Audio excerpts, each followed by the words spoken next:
Me trouvant dans mon état habituel, je me fondais totalement en mon doux Jésus, et je me déversais dans toutes les créatures, dans le but de les remplir de lui.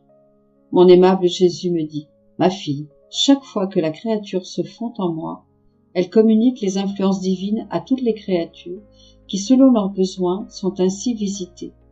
Ceux qui sont faibles ressentent la force, ceux qui sont obstinés dans le péché reçoivent la lumière, ceux qui souffrent reçoivent le réconfort, et ainsi de suite. Après cela, je me suis retrouvée hors de mon corps au milieu de beaucoup d'âmes. Il me semblait que c'étaient des âmes du purgatoire et des saints. Ces âmes me parlaient d'une personne morte, récemment, que je connaissais. Elles me disaient, comme elle est contente que les âmes qui portent l'empreinte des heures de la passion ne passent pas par le purgatoire. Escortées par ces heures, elles prennent position dans un endroit sécuritaire. De plus, il n'est pas une âme qui vole au paradis qui ne soit accompagnée des heures de la passion.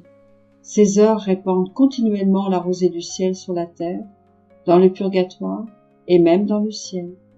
En entendant cela, je me disais, peut-être que pour tenir parole, à savoir que pour chaque mot des heures de la passion, Jésus sauvera une âme, mon bien-aimé Jésus accorde qu'il n'y ait pas d'âme sauvée qui ne le soit par l'intermédiaire de ces heures.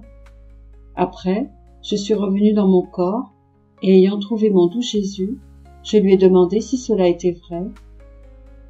Il me dit, « Ces heures mettent en harmonie le ciel et la terre, et m'empêchent de détruire le monde.